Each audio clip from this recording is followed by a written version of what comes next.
Not all readings will resonate with every member of the collective, and today we have a relationship reading. Firstly, in the collective, this connection is going through some major trials and tribulations, but I'm gathering that the individual involved, one of them, is having a very difficult time processing a lot of the feelings and emotions that are associated with the highs and lows of this connection. In addition to that, it is extremely important at this time to decipher between desires and needs. And I'm getting a sensation from Spirit that one or both partners are struggling with their expectations on the relationship. They're being instructed to analyze, psychoanalyze their reasons for having certain expectations from this connection.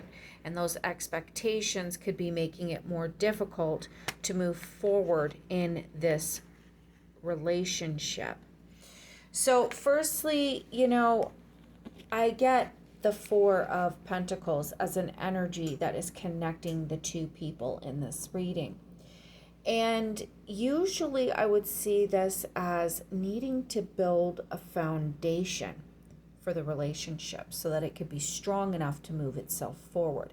But I'm also getting the sensation that one or two of the partners, specifically the person that this reading pertains to, is concealing information from their partner. And their partner, represented by the Ace of Swords, wants truth, wants clarity. And the person that this reading resonates with in the collective, as not all readings will resonate, isn't willing to be extremely open about every aspect of their life. There has been extreme conflict here. We have Seth or Set associated with chaos. And although Set would accompany Ra through the underworld and protect Ra, the sun god, from Apep or Apophis, I think is the snake's name was, Set still was engulfed in an 80-year war with Osiris's son, Horus. This was a very long fight, and he was responsible for killing Osiris. So the god of chaos does have very important aspects, but at the same time can bring much destruction and conflict. So what does this mean for the connection? Well, I'm sensing that somebody in this relationship, specifically whom this reading pertains to, is very hesitant about the forward movement of this relationship. There is some negativity that is surrounding this relationship. Currently, the foundation of this connection has a lot to do with moving on, letting go, searching for something that's better, searching for something that's more fulfilling, and being secretive towards one's partner about the direction that they wish to move the relationship in.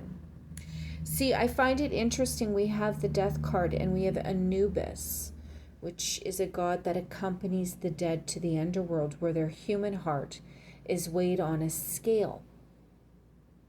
And if it is heavier than a feather, then a god will consume the person's soul and they don't get to continue on to the underworld. But if the heart is as light or lighter than the feather, then they get to continue on to the afterlife. So Anubis was apparently the son of Seth or Set.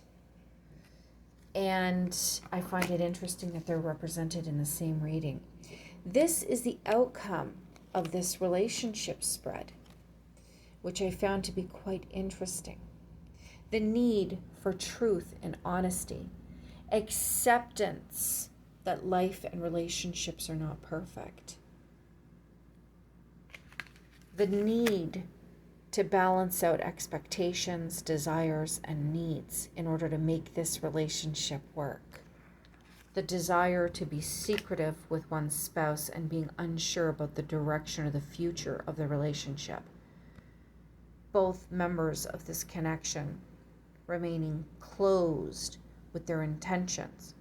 The advice from Spirit is to learn how to communicate with your partner, because one partner is very adamant about initiating blunt, cold, ruthless conversations that hurt feelings but get to the root of the problem. Yet for some reason, if this reading pertains to you, you do not want to get to the root of the problem. You're considering leaving the situation altogether.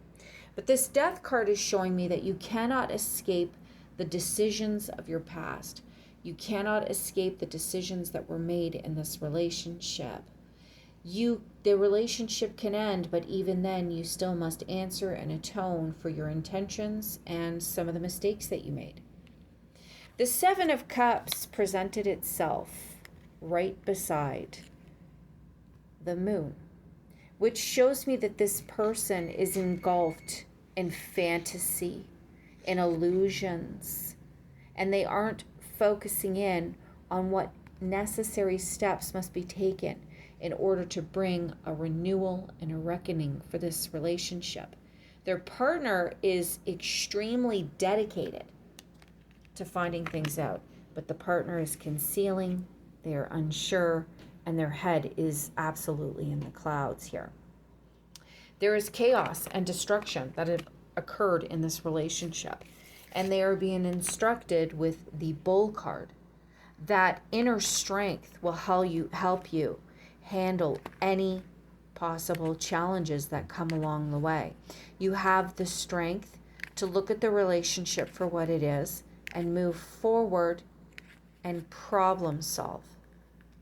The Bull is a divine manifestation associated with the concept of Ka, referring to the vital or spiritual force of a person or deity. The Bull emphasizes the importance of your inner strength to overcome challenges and obstacles in life, or to express your creativity and potential. Your Ka can serve as a source of inspiration and fuel the creative process.